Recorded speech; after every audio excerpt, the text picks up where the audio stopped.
that the immigrant community is poisoning the blood of America.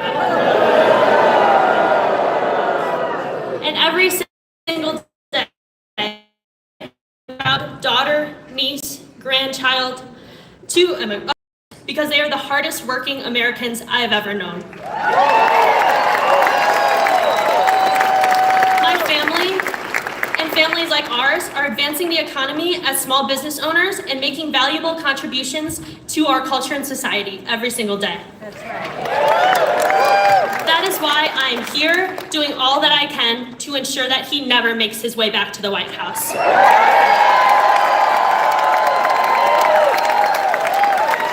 And all of us can join in this fight together. We only have 4 weeks, 28 days until Election Day to reach as many Nevada voters as possible. It's time for us to make our voices heard to elect Vice President Harris and Governor Walz this election. So,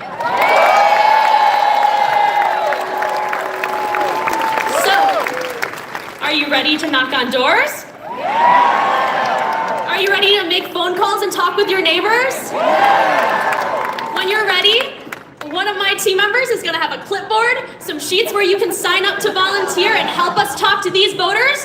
So we know when we fight, we win! Let's do this!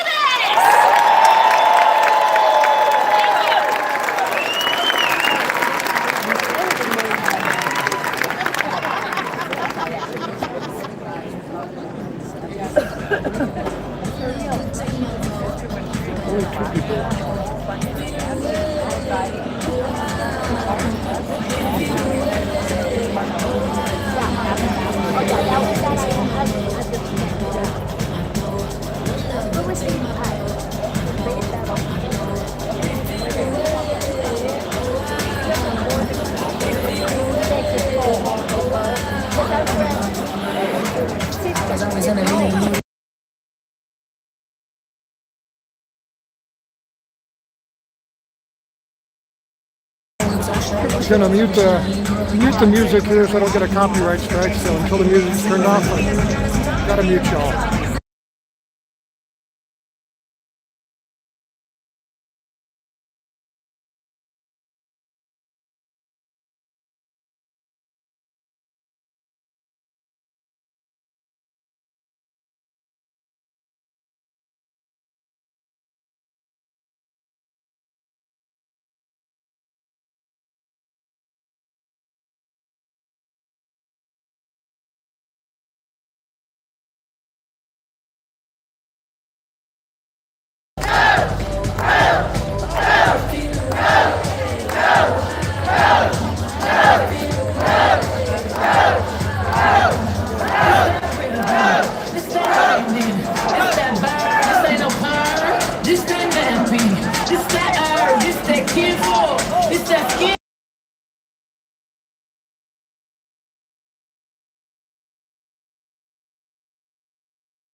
Yeah, I got you muted so I don't get copyright strikes right now.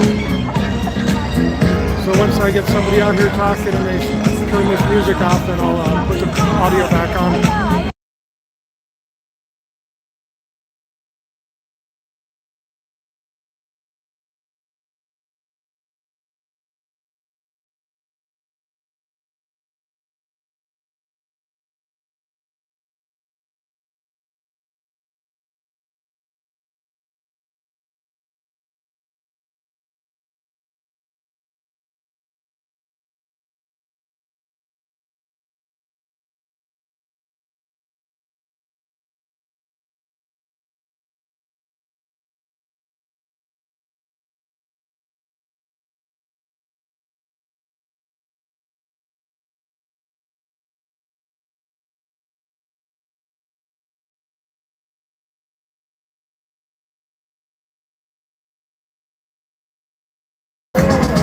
Thanks for watching. The audio is turned down for a little bit until we get some other people talking so we don't get copyright strikes.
going and just got the audio off so we don't get copyright strikes with the music playing until they get some people out here talking.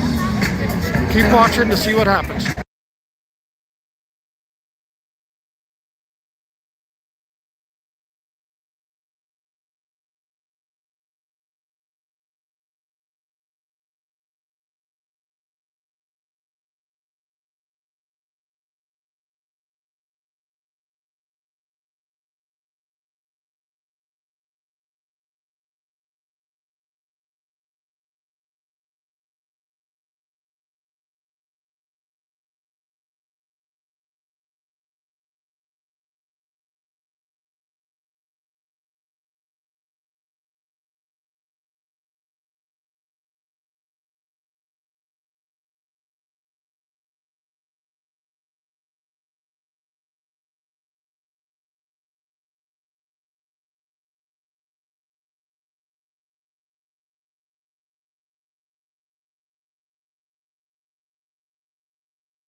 Yeah, we're downstairs in the GSR. So.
We'll see what he's lying about. We'll find out.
Thanks for joining. Just got the audio muted for a little bit so we don't get any copyright strikes. We're just waiting on Tim to come out and do his little speech. Talk to you guys once he's out here.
Yeah, the age of everybody is what we were just noticing, and then the male to female ratio, it's about 70% female to 30% male in here roughly is what we're seeing.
There's Washoe County Commissioner Alexis Hill right there at the Tim Walz rally.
Yeah, I saw Devin here a little while ago.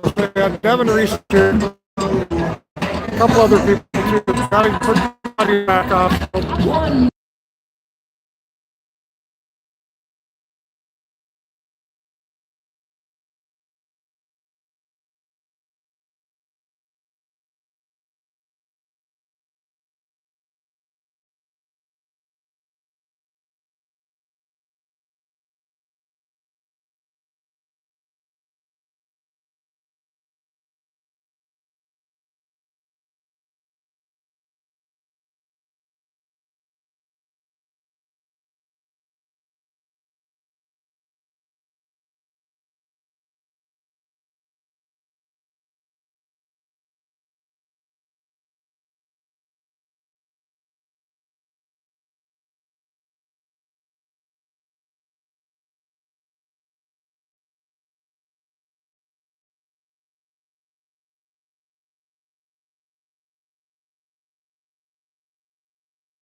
Thanks for hanging in there with me, just sitting here and trying not to get any copyright strikes.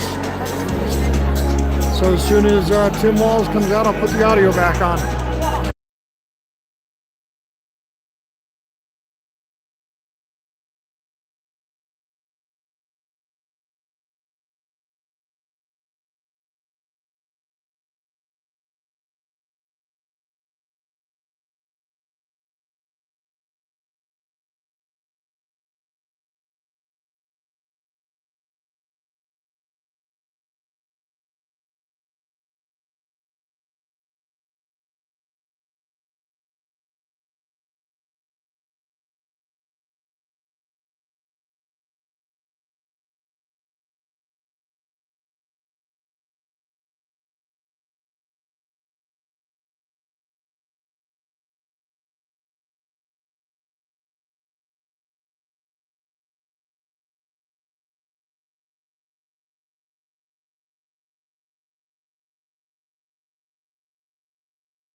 Thanks for hanging out with me while I got to wait for Mr. Tim Walz here to come and speak to us. I got the audio muted most of the time because I don't want to get any copyright strikes, and they keep playing a lot of music here.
we go, guys.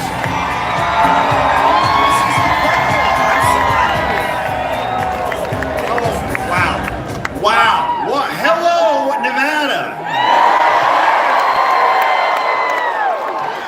Man, it is so great to be here with all of you. It's just great to be back in this incredible state.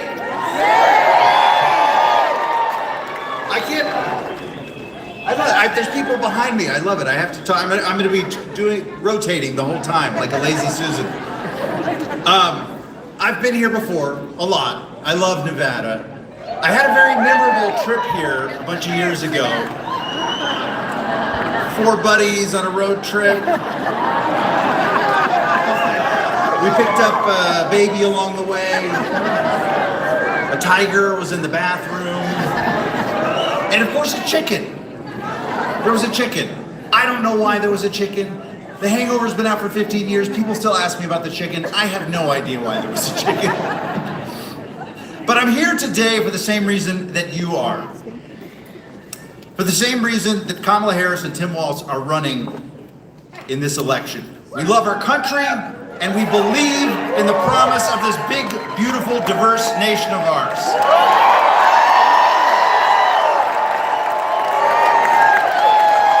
And we're here today because that promise is worth fighting for.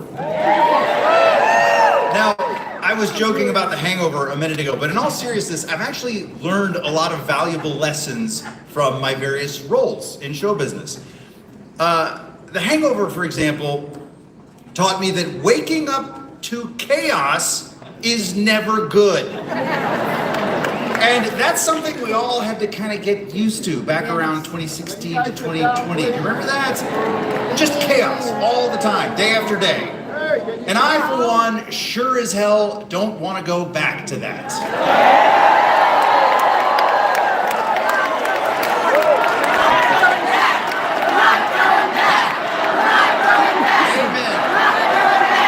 We need leaders like Kamala Harris and Tim Walz who tamp down chaos and work towards practical solutions. They don't just react to problems, they solve them. There's no drama. Right? They're like the cool-headed friend who doesn't lose it when Mike Tyson wants to kill you or there's a random tooth missing. They're calm, they're thoughtful, and they have the right roadmap to guide us through whatever craziness this world throws at us. Another lesson I learned was on The Office, where I played Andy Bernard. Yes, the Nard Dog. A Cornell graduate who sang way too much and punched a hole in the wall because his fragile little ego couldn't handle getting made fun of. Here again, we don't want leaders with fragile little egos. We need steady, grounded, reliable leaders who reach out and build bridges, both figuratively and literally. Leaders who heal our divisions, not worsen them. And that's exactly what we have in Kamala Harris and Tim Walz. This campaign is about the future. It's about being for something, not just against everything. Meanwhile, the other guy is just stuck in the past. Kamala Harris is a trailblazer who fought for justice, equality, and inclusion her whole career. And let's talk about inclusion for a second, because that's really the name of the game, folks. We're all in this together. It doesn't matter where you're from, who you love, what you look like, or even who you want to vote for. We need to build a country where everyone gets to sit at the table.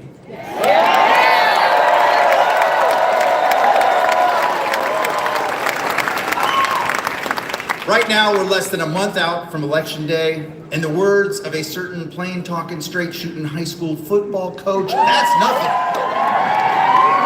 So Nevada, let's do this, all right? Let's select leaders who aren't afraid to lead with kindness, with intelligence, and maybe even a little bit of humor. Let's volunteer and tell the world that we are turning the page on chaos and division and choosing a new way forward with a new generation of leadership. We got 30 days, so we got to get out there and do the work. Knock on doors, register folks to vote, make your voices heard. As Governor Tim Walz would say, let's leave it all out there on the field, because I can tell you one thing, God knows none of us want to wake up with an election hangover on November 6th. Thank you so much, Nevada.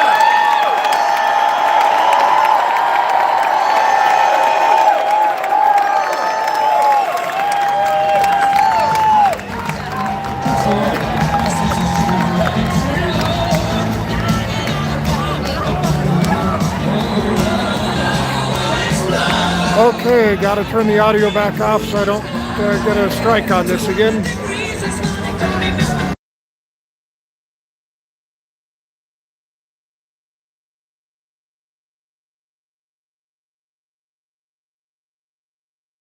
Teamsters Union member, Andrew Rivas.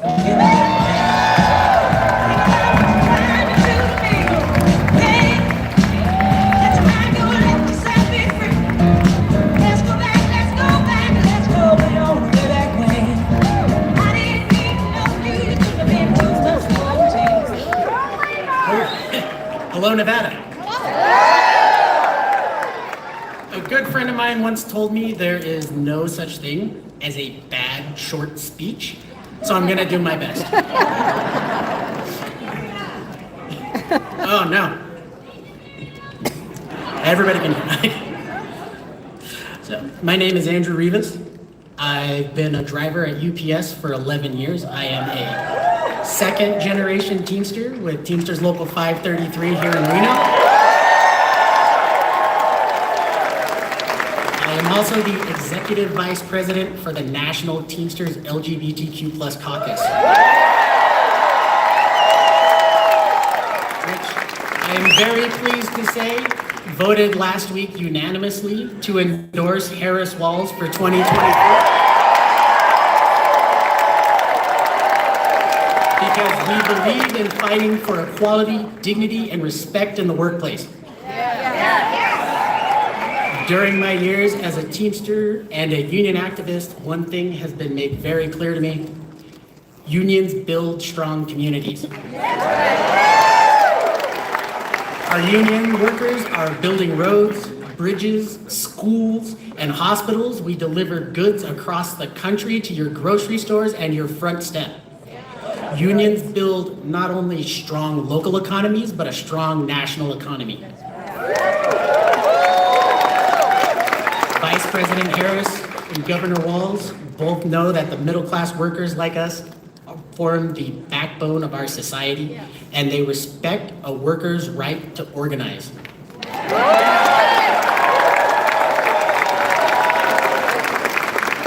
Throughout her life, Vice President Harris has fought in the courtrooms, in the legislature, for workers' rights. Governor Walz is a union member himself. Their administration would prioritize expanding the middle class, creating more job opportunities, and make good-paying jobs more accessible for everyone, like their vision for a new way forward.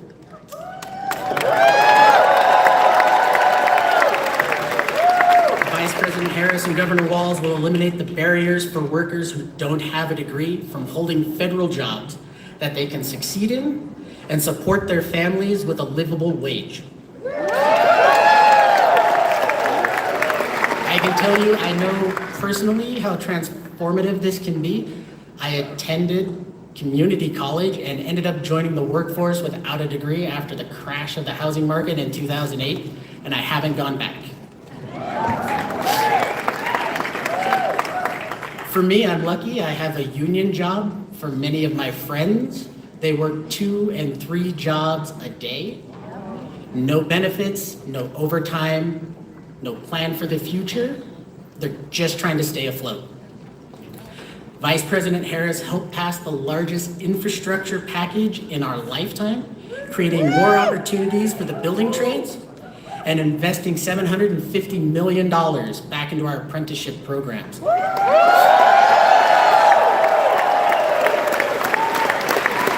it couldn't have come sooner because right now, for every 5 master craftsmen who retire, there is 1 apprentice to replace them.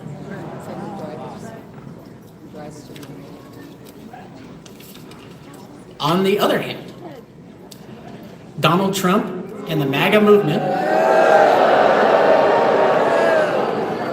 believe our economy works best for those who own big skyscrapers and not the workers who build them, not the workers who work at them.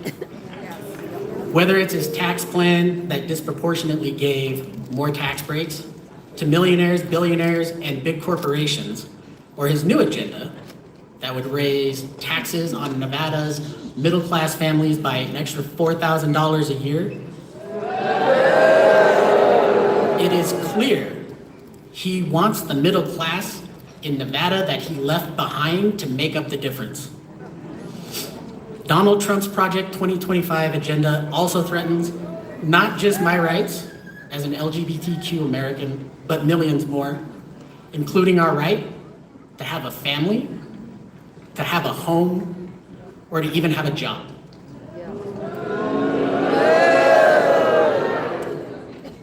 That's the appropriate response. As a Nevadan, as a union member, and as a proud gay man, I choose safer communities. I choose a stronger middle class and a stronger Nevada. I choose life, liberty, and the pursuit of happiness.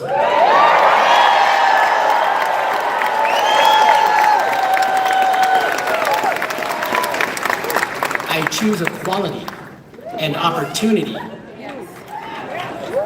I choose joy.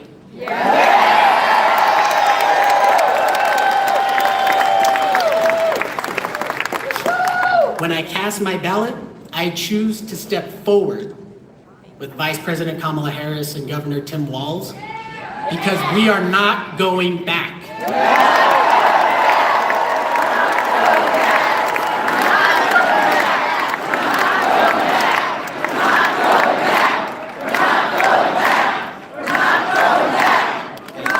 I could not be more proud to welcome back to Northern Nevada former teacher, veteran, union member, ally, my new best friend, the future Vice President of the United States, Tim Walz.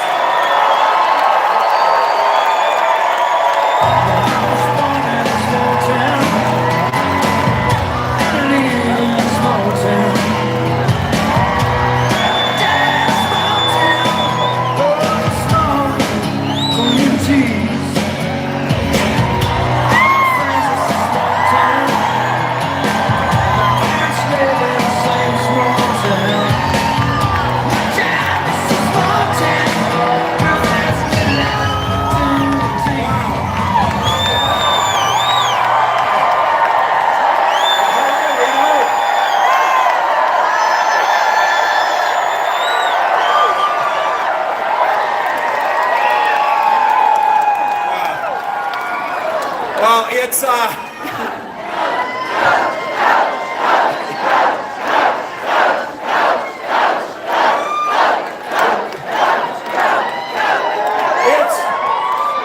a Tuesday. I'd like to see this crowd on Saturday night.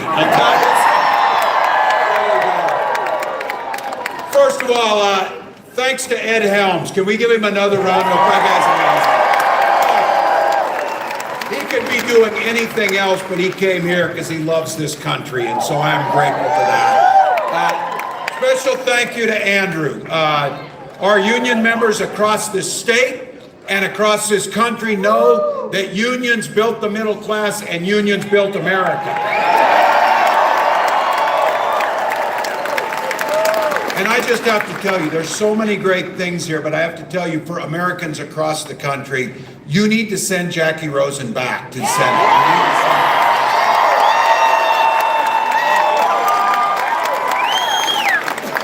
Before we begin, I'm back again, and the reason is because I know so many folks in here, loved ones, neighbors, still contending with the horrific damage from the Davis fire. Yeah. We were out here when that was happening. Our hearts are with the families, the community impacted, and I have to tell you, let's take a moment and give a grateful round of applause for our first responders and the first.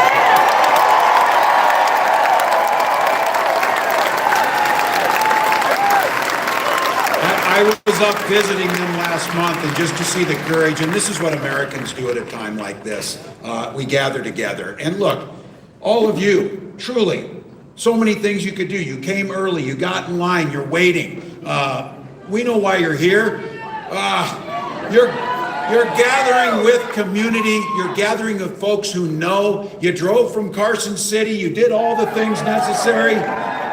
You came here for that very simple and beautiful reason: you love America.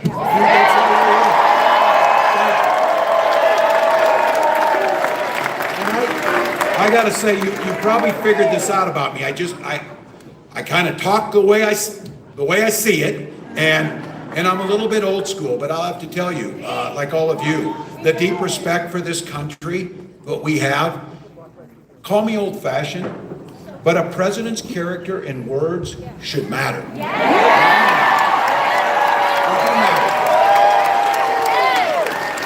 It's presidents, when this country's at its most challenging times.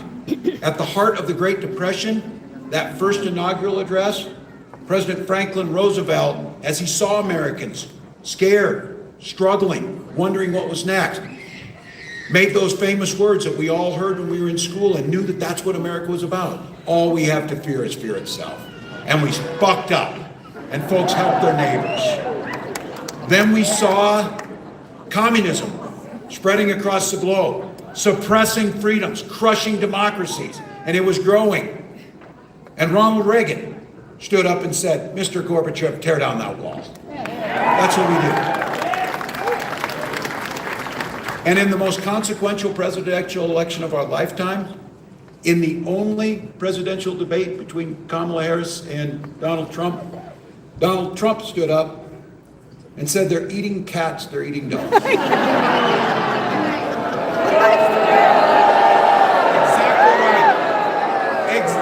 Exactly right. If he were a comedian or something else, that would be one thing. But it's too damn serious to be funny. Yes. When he did that, the Republican governor of Ohio, was forced to send state law enforcement to escort children to school.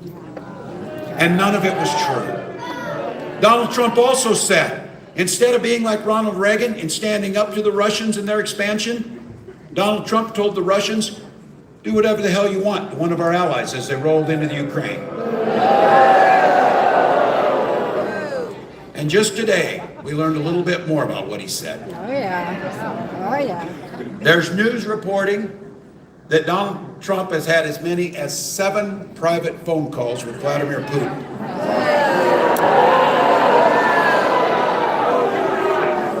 I can guarantee you that Kamala Harris and I do not have dictators on speed dial. So,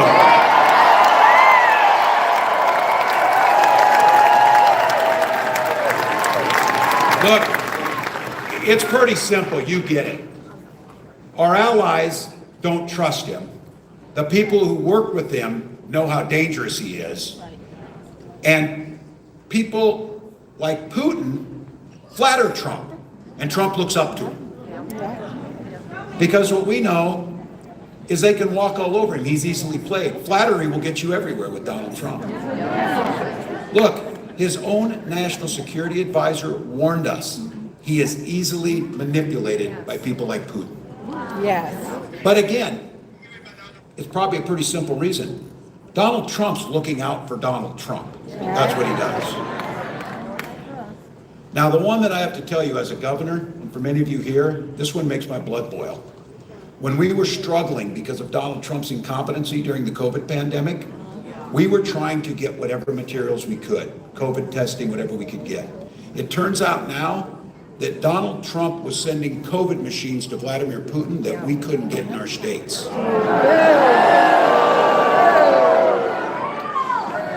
Every day. And now, as we watch and our hearts go out And as governors and as American citizens, we see the heartache, the turmoil, the loss, the trauma that happened after Hurricane Helene and a natural disaster. And we know we work together. You saw it right here during the Davis fire. I watched all of you, many of you. You stopped campaigning and started collecting goods for people who were in the fires. You stopped doing politics and other things to look out for your neighbors. But now we've got Donald Trump's staff telling us that Donald Trump was refusing to send aid to disasters until he found out how the people in those areas voted. Now, I know that the bar has been lowered on these things, but can we all just agree this is the kind of stuff that would have ended political careers before they started?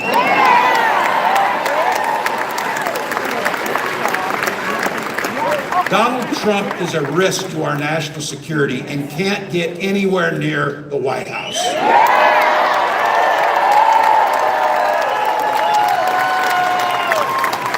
You know he will say and do whatever is good for Donald Trump.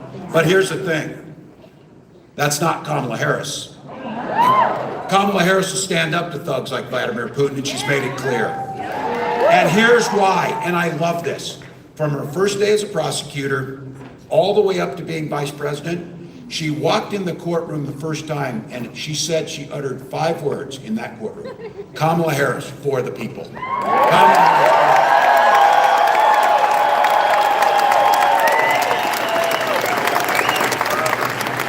Took on the predators, took on the fraudsters, trying to get people out of their homes, returning money to them, people who tried to take union pensions. She stood up to transnational gangs trying to human traffic or move drugs, and she stood up to corporate interests.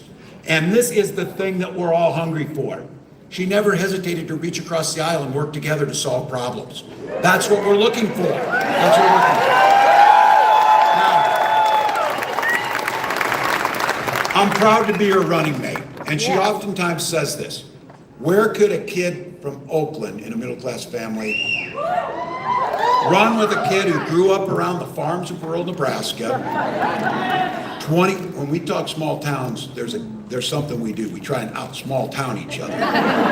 So you say, I grew up in a small town. How many people? 400. People go, oh, impressive, 300. And then I will say 24 classmates. And they're like, all right, that's not bad. That's not bad. But what she says is, growing up in a small town, where else in America can a kid who grows up in a small town in rural Nebraska and a kid who grows up in Oakland and her mom, single mom, working hard to get him a house, where else but in this country can those two be on a ticket to be president?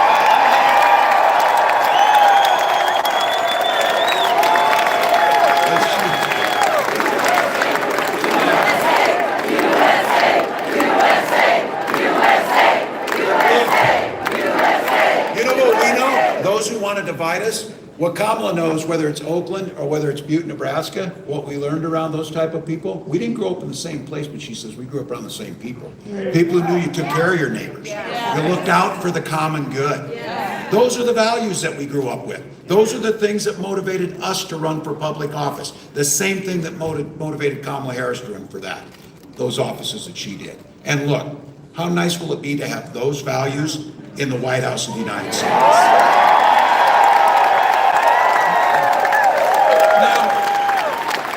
Now, you might know it's a group of like-minded folks here, but not everybody thinks the same. There's some folks on the other side got a little bit different track record on how they view these things. And you don't need me here. You know in Nevada the pain you felt under the Trump years. 24,000 jobs lost in this state alone.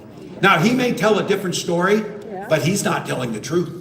Because the truth is jobs were lost in this. Right here, Kamala Harris has created 285,000 jobs, and income's up $9,000 on those jobs.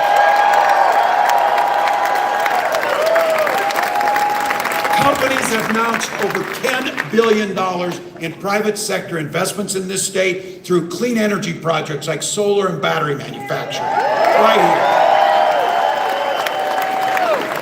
Donald Trump says he wants to roll back the Inflation Reduction Acts. And I think today, $500 million in Senator Vance's Ohio, and he called it like it's chump change or table scraps. Those are thousands of jobs. Those are making America energy independent. Those are bringing down our costs. But you know what? That's not who Donald Trump is interested in. I'll give him this. At least he just point blank said it.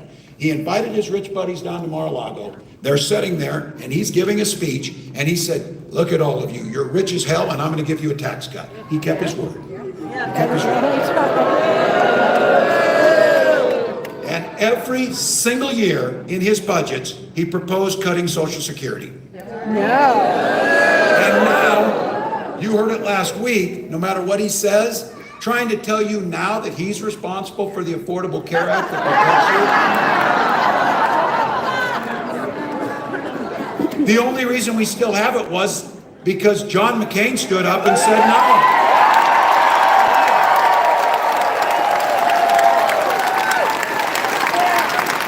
Look, you all know it. This country and this world can't take 4 more years of Donald Trump. Now they want to, now all of a sudden they're pretending. I had to be correct. Sometimes I have to be corrected on the things I say. I will own that. I said they didn't have a plan. My bad. They do have a plan. It's called Project 2025. I did say this. They said, oh, I don't know anything about that. And I said, well, Senator Vance, you wrote the foreword to the architect's book. You might know something. If you write, I don't know, I've never written someone's foreword to a book, but I'm assuming if you do that, you remember them. That would just be me. But I do know this, as a football coach, you take the time to draw up a playbook, you're going to run the plays. And those plays are tax cuts for the wealthy, undermining the ACA, gutting the protections that we have on pre-existing conditions.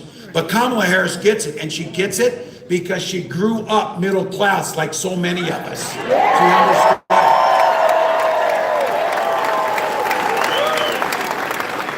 The economy works best when it's fair.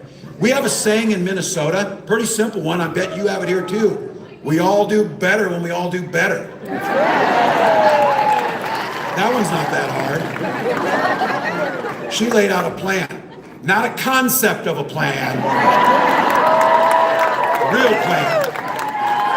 An opportunity economy that says every single person matters and everybody will be left up and not left behind.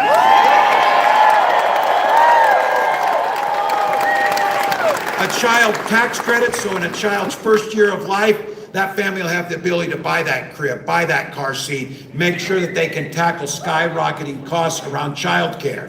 You know, not all of us can just count on a family member, but there's got to be a way, and Kamala Harris laid it out to make sure everything from universal pre-K to making sure childcare is affordable. That's right.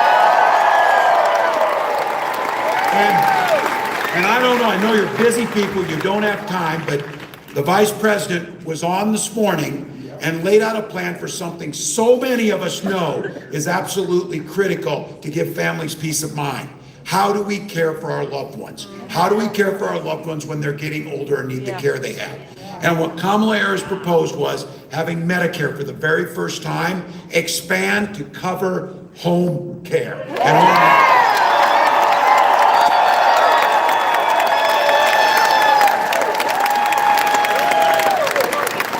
And here's something else. Imagine this, and it's been this long. Also to have Medicare, and some of you out there, I'm getting there a little, getting a little short in the hair and a little long in the tooth. Proposing that Medicare, because it's about making us healthy, covers vision and hearing for our seniors.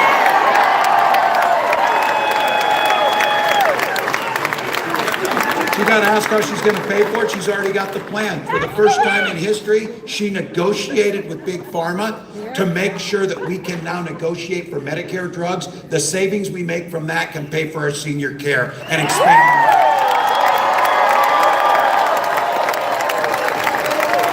And just say something about, talking about price gouging, this idea of insulin. If any of you know to get this, capping insulin at $35, some of you know this. Here's the deal about price gouging. Businesses have the right to make money. We're capitalists. We know that works, but it's got to be fair. It's got to be moral. It costs about $5 to manufacture a vial of insulin, and they were selling it for $800. Now it's capped at $300. So when we talk price gouging, and I was glad to see this, President Biden made a statement. Airlines charging people exorbitant amounts to fly out of Florida to get out of the hurricane. That's price gouging. That's price gouging. But here's the thing, the American dream is out there, getting more folks in. This is a state of doers. This is a state of entrepreneurs. This is a state that knows it. For the first time, a tax credit to start your business has been frozen at $5,000. That's not enough to get the average cost to start a small business and get it off the ground, about $40,000 for folks. She's proposed $50,000 tax credit to start it out.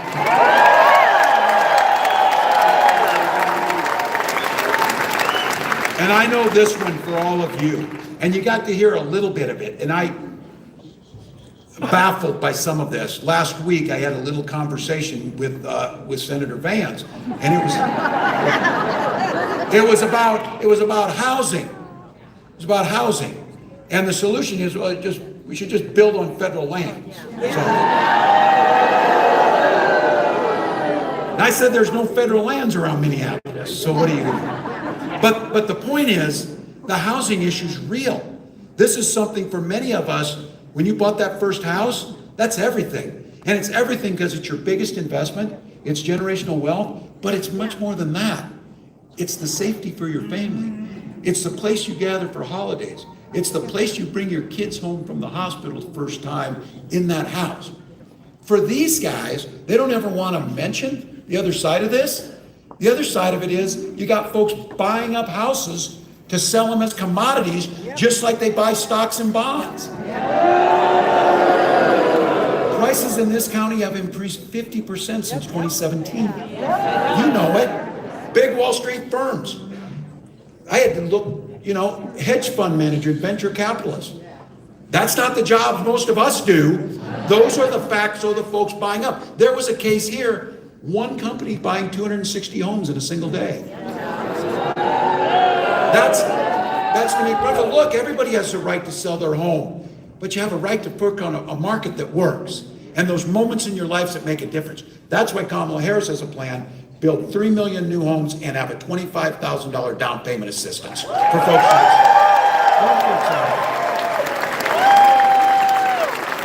Look, you're going to pay it back. And you're going to have that home. And we know this.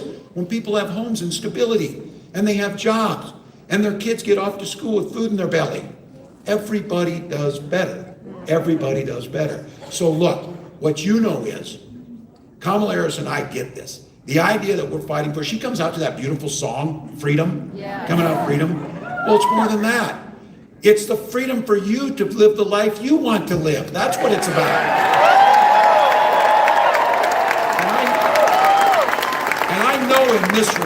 I know in this room, there's Republicans in this room. And there are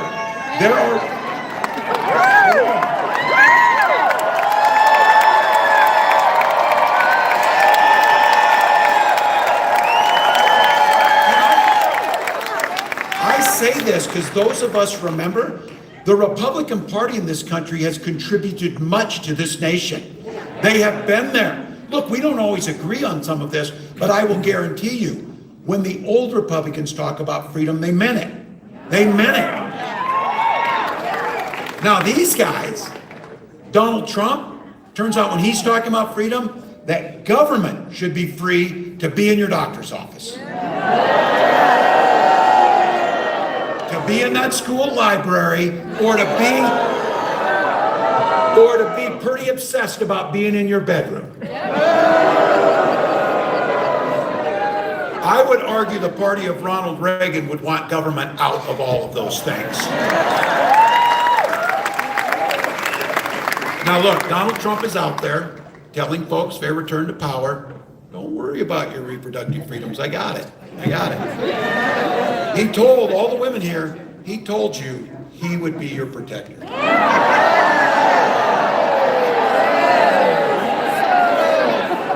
So the other day in that little debate I mentioned, they're kind of affecting this Project 2025's, they want to monitor of women's pregnancies. And I saw Senator Vance, there were a couple moments of clarity where he said, well, people just don't trust us on these things. And that's where my wife is really happy. Some of you saw me face on this, I almost blurred out, no kidding. Look, to Donald Trump and J.D. Vance, women don't trust you.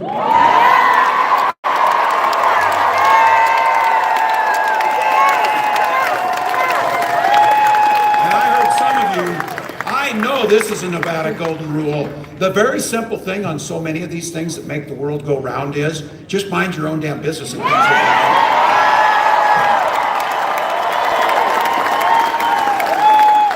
I don't want to speak for the Republicans here, but I gotta feel like that's a mantra of the old Republican Party. Just mind your own business on this. And for some of you, it gets very personal. And look, there are women out there that don't want to have, their names are household names now because they nearly died trying to avoid these Trump abortion bans. And for me, and for so many of you out there, they're going another step further, banning things like fertility treatments. Those are our decisions.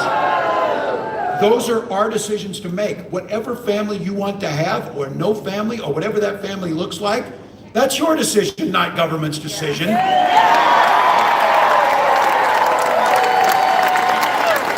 And I certainly don't want Donald Trump making that decision. So for Gwen and I, years of infertility treatment. And when we finally, and we had access to health care, which all of us need. So if you have health care, you have access to that. Finally on that day, our daughter was born. Some of you have heard me say this, most powerful in the universe. We named her Hope because we finally had it. She and her brother mean the world to me. And that's what this election is about. It's about freedom. And I want to make that appeal again. The party of Reagan needs to stand on personal freedoms, not with Donald Trump's way of doing it.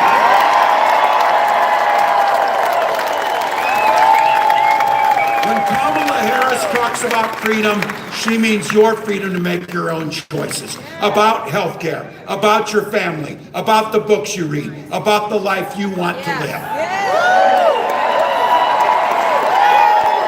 I'm going to go back to this. These guys have the audacity, especially seniors. My mom's 89. I'm so proud of her. She's still living in the house where I grew up and graduated out of high school from. She's there. And I can tell you this. She worked her whole life paying into Social Security. It was there when my dad died. It was there when my little brother's in elementary school, so my mom would provide those benefits. She uses her Social Security check to pay her bills and live her life with dignity. Now look, every year in Donald Trump's budget, he tried to cut it. Called it a Ponzi scheme. Oh, gosh. And J.D. Vance said it's the roadblock to fiscal sanity.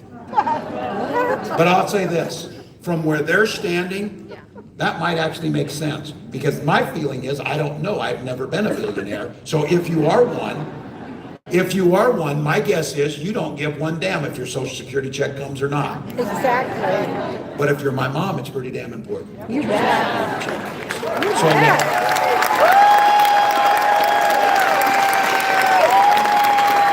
freedom to make your health care decisions. Freedom to live in dignity in your senior years. Freedom to be there if tragedy strikes you and that there's a safety net there. We oftentimes talk about this. This is a state that you know a little something about pulling yourself up by your bootstraps. You know how to do that. But the thing is, sometimes in life, you don't have any boots. And they're loaned to you by Social Security. They're loaned to you by your neighbors so that you can get back on your feet. Those are the things that freedom means.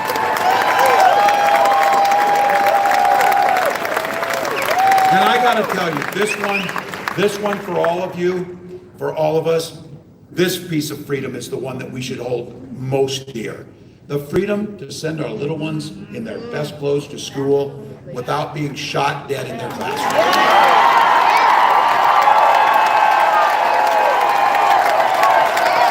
Look, there's a whole lot of you out here just like me, veterans, hunters, gun owners. A lot of you, you're here. Look, we understand the Second Amendment.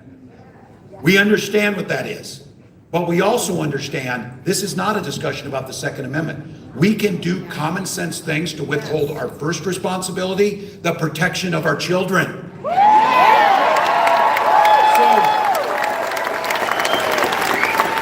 I reject the notion that you can't protect the Second Amendment and protect our children. Other countries do it. Why can't we? Why can't we do it? Donald Trump told us to get over it, and J.D. Vance said it's a fact of life. Kamala Harris was very clear. She's the one who said, it doesn't have to be this way. It doesn't have to be. Look,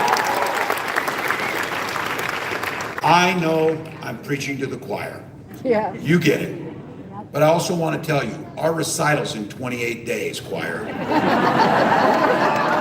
And we need to sing. And when we sing, we get to turn the page on these guys.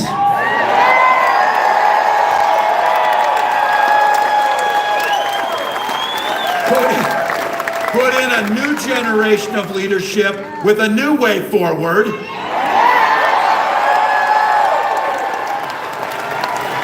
And we, as Americans, get the greatest privilege to self-determine where we're going. Not just for the next 4 years, but the next 40 years. Not just for a single state or a single country, but the world is looking for us to bring back the values of America.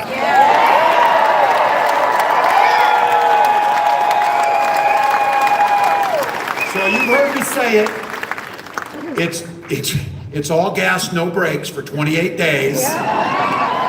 I've been saying to people, we'll sleep when we're dead. And I had somebody walk up and said, you're being way too literal. You look like hell, man. But it's okay. We do it, and you're here, and we're excited, and we're going to do the work because we believe in the promise of America.